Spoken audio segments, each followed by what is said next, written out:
How should teachers tackle the pernicious problem of cyberbullying? In this programme, we'll be providing you with ideas to raise awareness of the issues and dangers in both primary and secondary school, including examples of how you can use the curriculum to confront the threats posed by cyberbullying.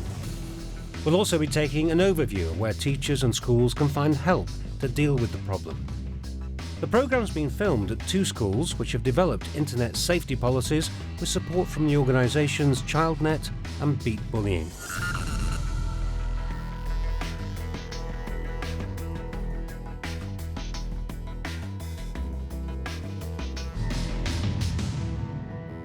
A courtroom drama is about to unfold in this PSHE lesson. The accused admits that she filmed a friend dancing at a party and posted the images online. The court must decide if she's also guilty of being a cyberbully. It's a completely fictional scenario that's been created by the pupils themselves after being asked to consider different forms of cyberbullying. So can we have some ideas then? We could try somebody for sending rude text messages. Rude text messages, that's a good one. Bullying on chat rooms. Bullying on chat rooms, yes. Post a video on an online video library. On an online video library, that's a really good one, isn't it? Because we're going to have a massive audience. So should we focus on that one? Right, I think the next thing we need to do is allocate our roles. So I want you to all sit around this table here. Getting them to move around in a room is good for a start.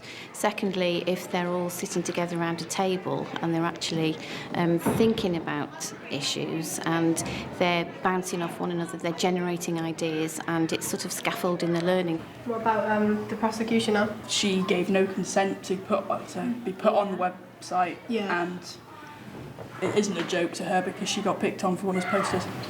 We try to deliver lessons in sort of engaging ways to get them to think about it, to talk about it, to do some personal thinking and learning. And we feel that this is a very good way of helping them to do that, really. Your charges are that you put an inappropriate video on an online video library of your friend, Sophie. How do you plead? Not guilty. Good afternoon, Your Honours. My client, Sophie, was a victim of her friend's silly behaviour. It wasn't a joke at all, it was just mean on her, and she got picked on after school. Can I call my first witness, please? Did she know she was going to go online? Did she know that everybody in the whole world could see her dancing? I think she saw the camera, but I don't think it was a joke. It was mean what she did. Can the defence present their case now? It's ridiculous as being labelled as cyberbullying. It was a simple joke. I'd like to call in a witness. Would you like to tell us how you came across the video? Well, I saw it on the web and it was like the top one there. It was really funny. So you found it funny? You could see that this was a joke? Well, yeah, it looked like it from what I saw. Would you like to have been my client? Would you like to have been laughed at? Would you like to be on an online library? Actually, if I was that person, I wouldn't really like that, but it was funny. No more questions. Although this decision is being made by pupil magistrates, a judge and jury could be appointed in larger classes. I think she's guilty. I mean, it's not going to harm her, is it? Because she's just doing in the video. She's not the one being bullied about it. I agree with you. Okay. We have come to our decision and we find you guilty.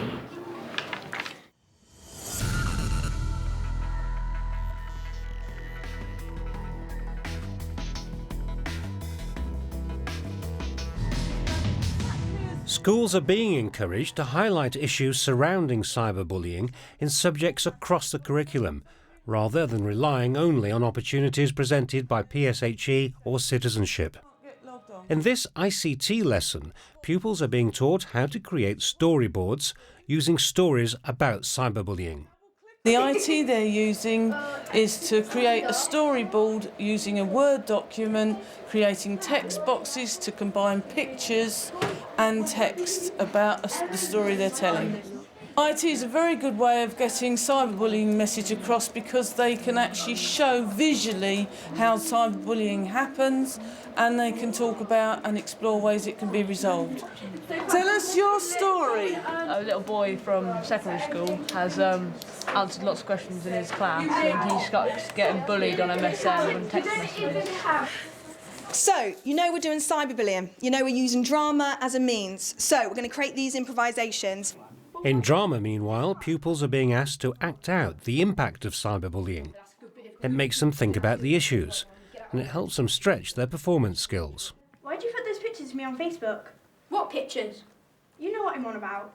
No, I don't. Oh, it's great as a drama teacher because we want them to find other techniques to show cyberbullying. There's a group who came up with an idea of this person who's at home in their own room where they're meant to feel safe is actually feeling trapped and haunted by these messages that keep popping up on the social sites. 60, 70, Such an idiot. 80, you little 90.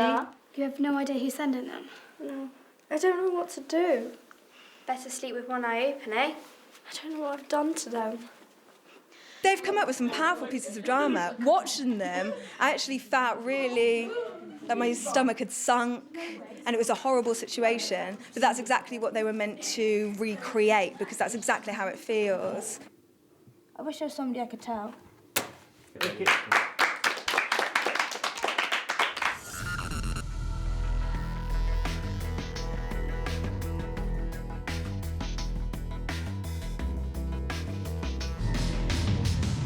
This primary class is focusing on the different forms and effects of cyberbullying using role play.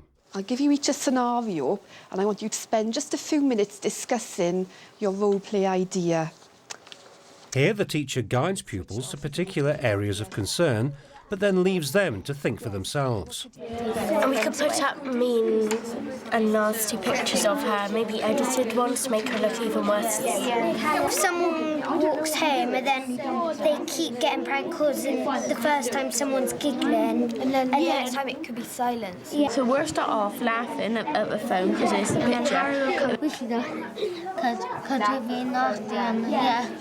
Drama is really effective because it engages the children. It's a really creative way of them learning. They're all involved with it. They have great ideas and it just gives them that insight into cyberbullying.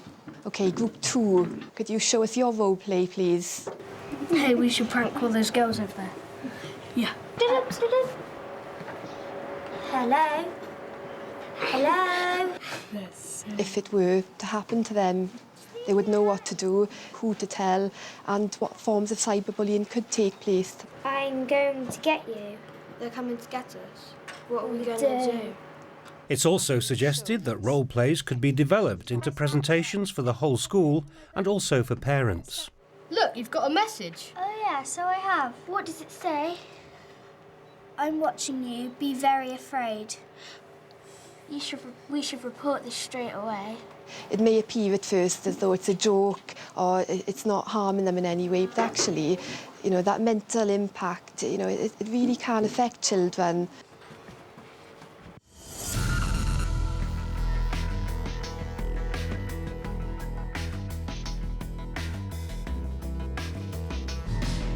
Cyber charters are a way of encouraging pupils of any age to think through how they use online and text communication. It's an approach that's especially useful for highlighting the importance of privacy and the dangers of inadvertent cyberbullying. The lesson involves class and group discussion. You'll notice that you've got a sheet on your tables and there's 2 questions on that sheet. The first question says, when you're using ICT to communicate with others, what are your rights? And the other one says, what are your responsibilities? I think it's like one of our rights to be safe and to feel safe and comfortable on the internet. Any other responsibilities we can think of? I make sure that we don't put any photos of ourselves. Tell your parents and what's going on. Yes, that's right. It's your responsibility to tell your parents what you're using online. That's right. Well done. We're thinking about how they could be exposed to cyberbullying, but also how they might end up being part of cyberbullying by passing on other information. So you respect other people and their property, so like their pictures, like don't send them to other people so it gets all around and everything. The groups feed back their ideas for the class charter. What are our rights? What do you think, Skyanne? It's our right to stay safe on the internet. Let's put that down.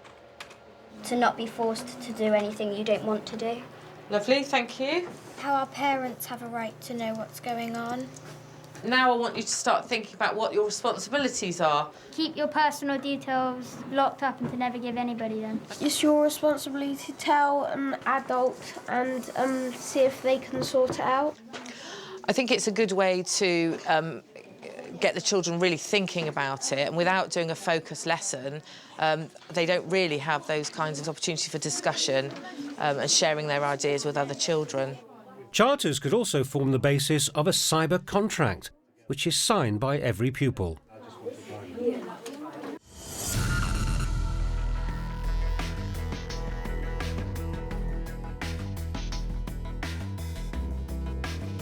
Support for schools and teachers is readily available from groups such as Beat Bullying and ChildNet.